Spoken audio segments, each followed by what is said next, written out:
আপনি এই যে ঘাসগুলো তুলছেন কি এগুলো গরুকে খাওয়াবেন? গরু খামো, কিছুটা বাজার সংসারের অভাবে কিছু বিক্রি করব।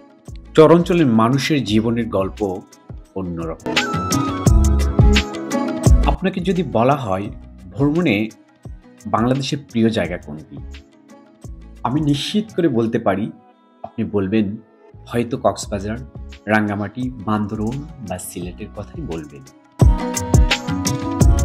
কিন্তু ভ্রমণের জন্য আপনি একবার চরকে বেছে নিন। চর অঞ্চলে রয়েছে ভিন্ন রকম দৃশ্য, যেটা হয়তো দেখতে পাবেন সেটা হতে পারে কল্পনা অতীত।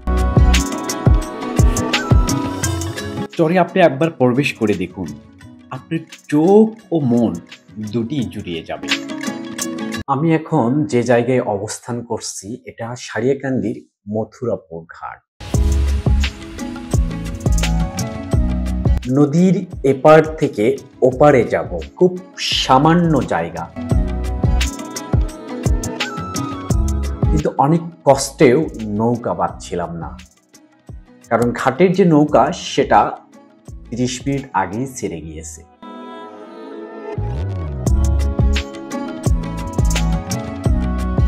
তাই আমরা বাধ্য হয়ে নতুন একটি নৌকা রিজার্ভ করলাম।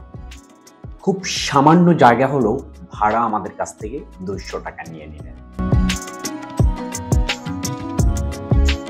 শুক্রিয়া যে আমি এপারে চলে এসেছি। আমি বলেছি যে পর্যটন কেন্দ্র হতে পারে চর অঞ্চল।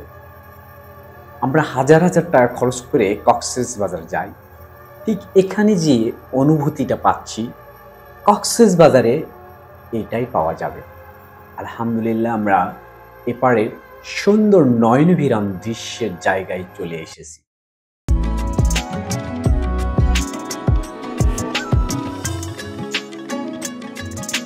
এর মাঝে এক চাচাকে দেখতে পেলাম, দেখা যাক তার সঙ্গে কথা বলা যায় কিনা। ওয়ালাইকুম। ওয়ালাইকুম সালাম। ভালো আছেন আপনি? আমরা একসে ভাবি। ও আচ্ছা, এইটা কিসের গাছ? এটা মসুর কালাই। মসুর কালাই এইটা। এটা মসুর। আর বাদামের হচ্ছে ওগুলো নাকি? হ্যাঁ, বাদাম ওগুলো। মূলত আপনি এই যে ঘাসগুলো তুলছেন কি এগুলো গরুকে খাওয়াবেন? গরু খামো, কিছুটা বাজার সংসারের অভাবে কিছু বিক্রি করব। এই ঘাস বিক্রি করা যায়? বিক্রি করা যায়। অর্থাৎ নদীর ওপারে নিয়ে গিয়ে। আমি যতটুকু জানি এই অঞ্চলে অনেক বাড়ি ঘর ছিল। এটা আনুমানিক কত বছর আগে ভেঙে গেছে? 35 বছর আগে। 35 বছর আগে। তখন কি আপনার এখানেই বাড়ি ছিল? তখন এখানে বাড়ি আছে। তখন আপনি কত বড় ছিলেন? এই চাষাবাদের কাজ করি। চাষাবাদ কাজ করেন, বড় বিয়ে শাদী করছেন তখন? না না না, তখন করেন নাই? না। ও, তার মানে ছোটই ছিলেন আর কি তখন। চাষাবাদের কাম করি, হালটা বোয়ার পাই। আবার নতুন করে এই যে বালুর চর আমরা দেখতে পাচ্ছি, এইটা জেগে উঠলো কত? এটা এই তো 4-5 বছর হয়। 4-5 বছর আগে। তার আগে তো এগুলোতে মানে পানি নদী ছিল। নদী আছে। আমি নিজেও লাস্ট কয়েক বছর আগে দেখেছি এই অঞ্চল হচ্ছে মানে পুরোটাই নদী ছিল। বাট কয়েক লাস্ট 2 বছর হলে দেখতেছি যে হচ্ছে এখানে চর জেগে উঠেছে। তো যাই হোক, এখানে কি আপনার নিজস্ব জায়গা আছে? নিজস্ব জায়গা আছে। কত বিঘে আছে এখানে আপনার? ধরেন 10-15 বিঘে। চর অঞ্চলের লোকজনের প্রচুর জায়গা আছে, কিন্তু একসময় নদীর মধ্যে চলে যায়, আবারও বালুচর জেগে ওঠে মরুভূমির ন্যায়। তা চাচারও ওনার পরিবারও প্রায় 15 বিঘের জায়গা মতো।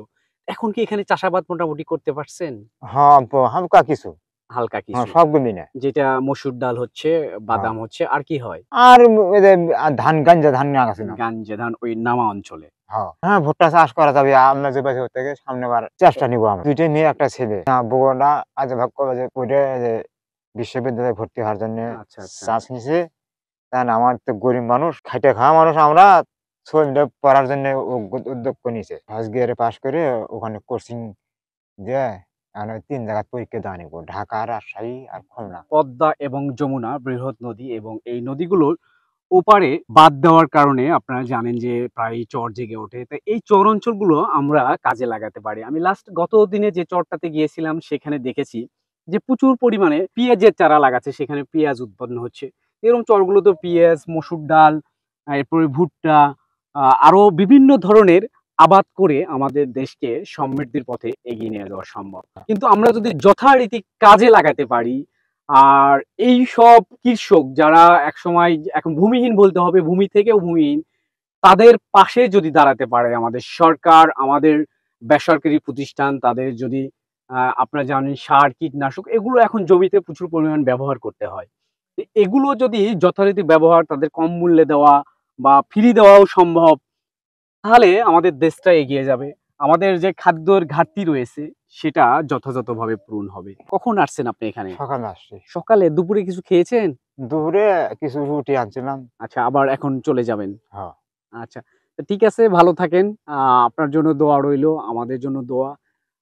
দর্শক যারা ভিডিওটি দেখলেন এতক্ষণ ধরে কষ্ট করে, তাদেরকে অনুরোধ করব, এইসব লোকজনের জন্য হয়তোবা অনেকজনে অনেক কথা বলেন, তাদের জন্য দোয়া করবেন। তাদের একসময় এখানে বাড়ি ছিল, এখন নেই, আবারও জেগে উঠেছে, তারা ফসল ফলানোর চেষ্টা করছে, নিজেদেরকে নতুন করে গড়ার স্বপ্ন দেখছে। তাদের এই স্বপ্ন যেন পূরণ হয়, আমরা সেই কামনায়। পুরোটাই হচ্ছে মসুর ডাল, অর্থাৎ যাকে বলে আমরা মসুর কালাই বা খেসারি কালাই খেয়ে থাকি। প্রচুর পরিমাণে, আপনারা অবাক হয়ে যাচ্ছেন, আমি নিজেও, যে ওইদিকে যতদূর চোখ জোড়াই শুধু এরকম দেখা যাচ্ছে।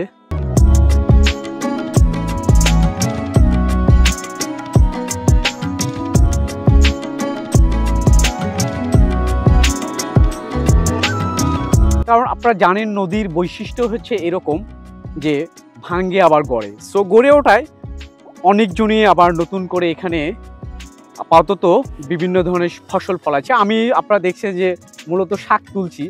এইটা হচ্ছে খেসারি ডালের শাক। এটা অত্যন্ত সুস্বাদু বটে আর কি, কারণ অনেকেই হয়তো এগুলো নাও দেখে থাকতে পারেন, এইগুলো নাও দেখতে পারেন, এগুলো অত্যন্ত সুস্বাদু, চরে আসলে পাবেন। তো এই প্রায় 4-5 বছর আগে এই চর জেগে ওঠায় এখানে লোকজন বিভিন্ন ধরনের আবাদ লাগাইছে। হয়তোবা আবার দেখা যাচ্ছে আরো 4-5 বছর পর আবারও এখানে নতুন করে বসতি গড়ে উঠবে। কারণ এই অঞ্চলে যারা ছিল তারা ভেঙে অন্য অঞ্চলে বসবাস করছে, কারো বেশিরভাগ লোকজন ভূমিহীন, যেহেতু নতুন ভূমি জেগে উঠেছে।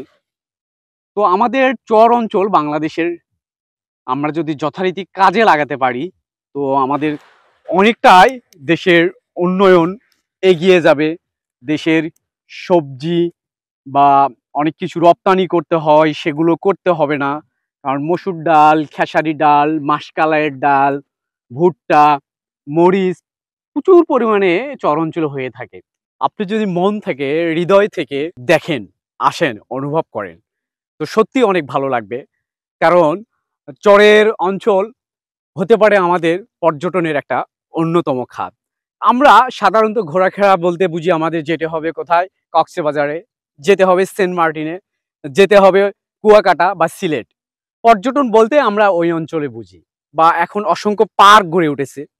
কিন্তু আমাদের এই চর অঞ্চলও পর্যটনের অন্যতম একটা উন্নয়নের খাত হতে পারে। আমি আজকে আসার সময় ওপারে দেখলাম অনেকগুলো লোকজন পিকনিক করার জন্য আসছে, আমার খুবই ভালো লাগলো, সম্ভবত কোনো শিক্ষা প্রতিষ্ঠান থেকে। তো আমি অনুরোধ করব যে বিভিন্ন শিক্ষা প্রতিষ্ঠান সহ, এখন মোটামুটি একটা এর সিজন আর কি, শিক্ষা সফরের সময়, শিক্ষা সফরকে আরো সমৃদ্ধ করার জন্য, বাংলাদেশকে জানার জন্য আপনারা চর অঞ্চলে আসুন, চর অঞ্চলকে অনুভব করুন, সত্যি অনেক ভালো লাগবে।